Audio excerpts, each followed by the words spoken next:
बड़ी सुंदर धुन हमारा शौकत जी बजौले हो है। बाकी का बजौले है हमारा ना बजाइल है, तारा बजाइल सुबह। हां ई बजौले है कि माई के कृपा से बनी गोनी मम्मी हो औरी पिया बाटे ना कुछ हो के कमी हो। हां पूजा करे में ना कोनो खाता होई। हां गौवा जवान में पाता है दुआरा जगरा। एकर माने के लइका फैका वाली बात है। हां लड़मन इहे न प्रदीप भैया पहले लइका का ना होई त लोग साधु संत के दरवाजा धरे मुन्ना बाबा लेखा लोग के मठिया पर चल जाए आ जाके बाबा लोग के गोड़ में धल के बाबा ए बाबा सब व्यवस्था ठीक बा। हां इंजन फिंजन सब ओके बा। हां टंटो भी है बढ़िया बाकी लइका नहीं हो। तब बाबा लोग का करी लोग की भभूति काट के दे दी कि लय बचवा चटी हम मेहररू के चटवाई। बाकी कनवा में कहिलो क्या होता भैया कि खाली भभूति पर विश्वास मत करी। हां तनी बेर बगर अपन हाथों गोड़ चलाई हां तिरकट चाटी लगाई है मछली। हां तीन चारों बेरा गलती ना न प्रभुनाथ बाबा बहुत बड़लेदार व्यास है। महाराज जब भेटाइले हमर मन तरो ताजा हो जाला। हेलो अभी 2-4 साल भइल बियाह भइला। अच्छा 2-4 साल बियाह भइला भइल भगवान के कृपा से एगो दुगो लइका बड़े पहला पलौठी के लइका होके के भइल न। ओ घरी महात्मा बाबा जियत रहने। यहाँ के मौगी जाके बॉबे से कहने की पापा पापा और वह सब बात कहल चाहतनी। कह कह कह कह बहू कह बहू हां कहली कि डर लगता का जन रो मारे लागो। हां कहली अरे अभी कहलू न तो पिटाए के डर हो गेल। कह कह हम मारम ना बोला। कहली कि ना हमरा डर लगता का जाने हम कह मारो मारे लागो। अरे कह ना मारो तो कहली कि पापा हम मम्मी बने वाला बानी। कहले कि अरे तो खुशखबरी के बात बा। 6 क्विंटल हम रसगुल्ला बनवाई जौन दिन हमारा बेटा के लइका होई। इनकर मौगी कहली कि रउआ केतना बढ़िया पापा बानी। मारे के नहीं कहत रसगुल्ला बनावे के कहतनी। हां इहे बतिया हम नैहर में खाली अपना पापा से कहले तू लगले मारे। मार लगदा नैहर में खाली कहनी कि पापा हम मम्मी बने वाला बनी तले लगले मारे। रउआ केतना निमन बानी ऊ पापा कैसा बा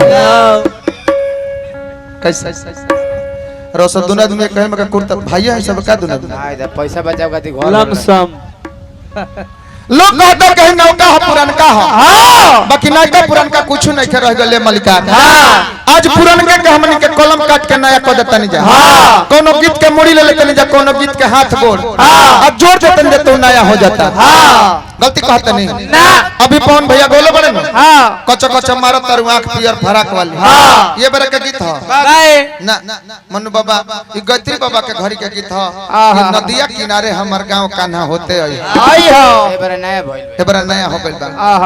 असही एगो पुराने गीत मन पर बिया का अति प्रिय भाई हमार ओम प्रकाश दीवाना जी। हां एक गीत के गौले बड़ा हे उल्लू खाती ना कोनो प्रेम के खातिर गौले बड़ा उल्लू खातिर ना का गौले बड़ा। उलफत में धोखा मिलल मारल लोग में हानावा अरे मारल लोग में हानावा तानवा कारणवा पागल भइल बा दीवानवा है तानवा कारणवा पागल। तने बेरैया ठाठा सन बाबू आओ तो तने यही लइया पर हमन के गणेश जी के बोला दिया जा कैसे कि बाबा हो बड़े सराव हरि सुमिरा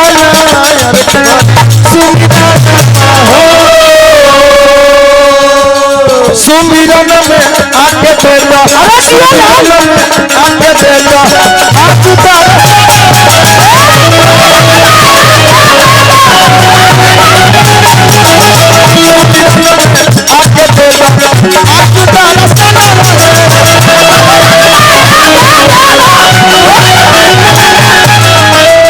बाबा गणेश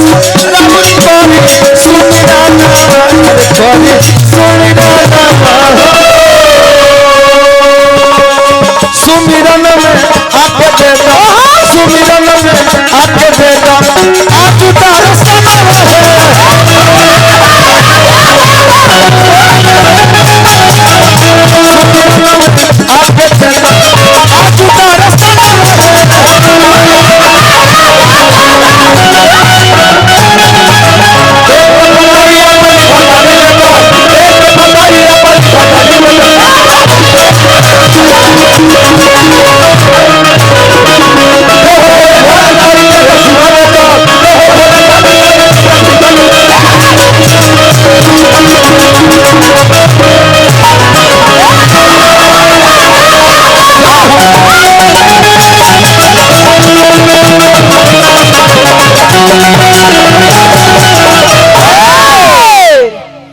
देखी तो हम तो जाने कि कोई डिस्टर्ब ना करी गीत संगीत में, हाँ बाकी डिस्टर्ब कर देनी लक्ष्मण यादव जी भैया जी आप बहुत सुंदर गायक दर्द बुझ गई हा जी कि दू गो गीत हतिया गा दलस आहा अभी ले कोई हिलल डोलल नहीं है फेलो ना फेकल तो लिया कर वो पैसा दे देनी हा हाँ महाराज ये श्रद्धा के हम प्रणाम करब। वाह अगी संगीत देखिए सुन के निकला गेला हाँ आदमी ढेर होखे आदमी ढेर होके शांति से बैठ के सुने, हाँ कहीं कहीं तो रुपया दे के मुन्ना बाबा गौनइये लोग बिगाड़ देता हाँ हवा तेज हो गया गलती कहता नहीं।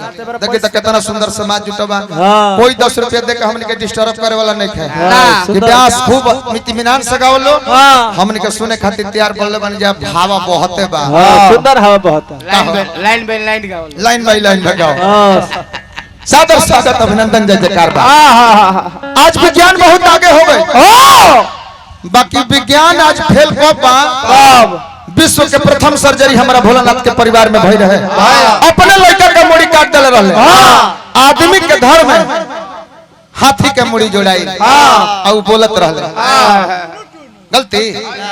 आज कोनो विज्ञान बा कि आदमी के धर में जानवर के मुड़ी जोड़ल जाओ बोले ना बोली भैया नहीं क्या बोल सकता। शंकर जी के ससुर रहले राजा दक्ष आ जग में नेवता ना दल रहले, हाँ खीस में एकदम सती जी अपन प्राण के त्याग कर देली। हाँ शंकर जी के गण रहले वीरभद्र, हाँ। पहुंचले जगिया में हाँ आ राजा दक्ष के चिरुकिया ध के नचावत बुखार के उनका धड़ावा में अटल बाबा बोका के मुड़ी जोड़ाई और बोकवा बोलत रहे। वही घर के तूफान का गीत गौल रहे कि बोकवा बोलत नहीं थे केतनो देखाई हरी हरी मुहवा खोलत वही घर के गीत रहे का हो।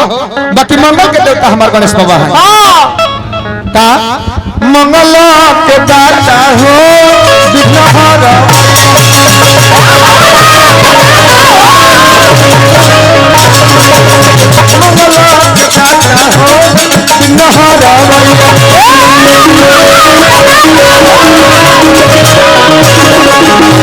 पीता भोला दानी राउर पार्वती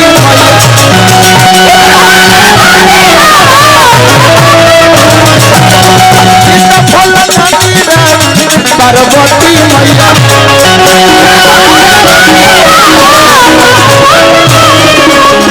कमल से हाथी करे पूजा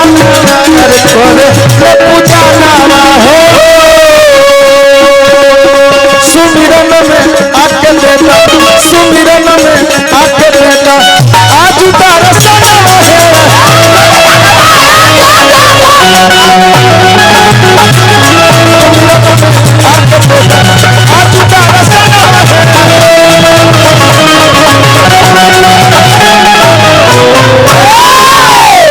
अब बड़ी सुतार जुटल शौकत जी ए जवार में प्रोग्राम गावे नहीं जानू मौसम ठंडा रहेला कहीं कहीं तक टेंटो ना रहे गलती कहता नहीं ना आप देखिए चलो नहीं जा तो कहीं कहीं बरखा भेटा तरल मुन्ना बाबा कहीं कहीं सुखले भेटा तरल ये सोचत रहने कि जहाँ प्रोग्राम हो बाबू जब पत्थल पानी मत पड़ल ना ई का हो 10 गो परिवार के जीविका चलेला आ प्रोग्राम जहिया फेल हो जाए रास्ता में से लौटे के होला न तो मन करला कि आज के बाद गौ नहीं छोड़ दो अपना खाती ना है 10 गो परिवार के लोग बा आ यही पर आधारित बा शैलेंद्र भैया गलती ना नु तो हम